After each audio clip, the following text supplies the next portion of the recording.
जय हिंद साथियों, वंदे मातरम साथियों।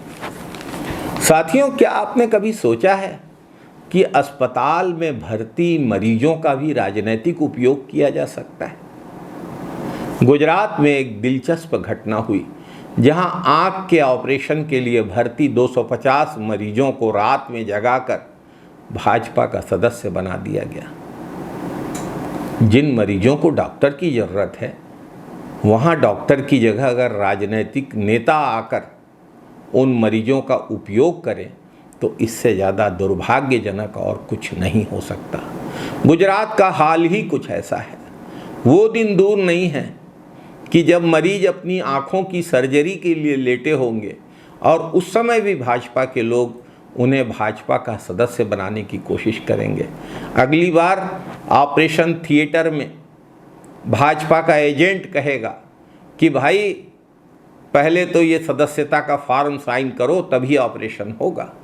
भाजपा शासित राज्य गुजरात की यह चौंकाने वाली घटना, जहां आंखों के ऑपरेशन के लिए भर्ती 250 लोगों को रात में जगाकर नींद से उठाकर भाजपा का सदस्य बनाया गया।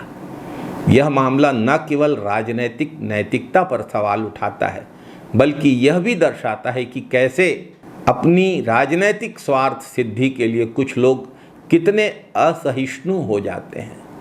इन मरीजों की स्वास्थ्य की स्थिति को देखते हुए उन्हें ऐसी परिस्थिति में जगाकर अपना राजनीतिक हित साधन करना बेहद अनैतिक कदम है।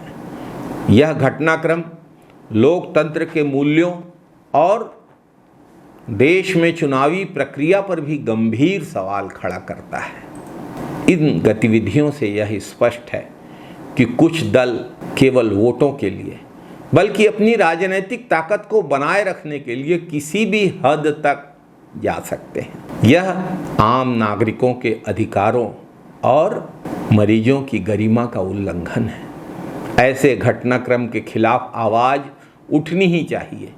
यह सुनिश्चित किया जाना चाहिए कि राजनीतिक प्रक्रियाएं नैतिकता और न्याय के सिद्धांतों पर आधारित हो। गुजरात में जो यह दुर्भाग्यपूर्ण घटना हुई है, वह लोकतंत्र के लिए बहुत गंभीर खतरा है। यह घटना स्पष्ट करती है कि कैसे भाजपा जैसे राजनीतिक दल मानवता की सीमाओं को लांघने के लिए तैयार हैं। प्रश्न यह भी उठता है कि क्या इन राजनीतिक दलों का नागरिकों की भलाई के लिए काम करने का उद्देश्य है, या केवल ये अपनी राजनीतिक महत्वाकांक्षाओं को पूरा करने के लिए है। जब मरीज अस्पताल में भर्ती है, उसकी सर्जरी हुई है या होने वाली है, ऐसे समय राजनीतिक दांवपेच में उनका उपयोग करना न केवल गलत है, बल्कि यह हम सब की सामाजिकता, हम सब की न्यायप्रियता और लोकतंत्र की प्रतिष्ठा पर गहरा आघात है। ऐसे घटनाक्रम की निंदा करना आवश्यक है। समाज में जागरूकता फैलनी चाहिए ताकि हर नागरिक अपनी राजनीतिक पहचान को स्वतंत्र रूप से चुन सके, बिना किसी दबाव, डर और भय के। भाजपा ने हमेशा सत्ता के दम पर मनमानी की है। भाजपा को किसी की परवाह नहीं है। भाजपा को नैतिकता की परवाह नहीं है। भाजपा को मानवता की परवाह नहीं है। भाजपा को सिर्फ अपनी पार्टी और सत्ता से मतलब है। यह बेहद दुर्भाग्यपूर्ण है। जय हिंद साथियों, वंदे मातरम साथियों।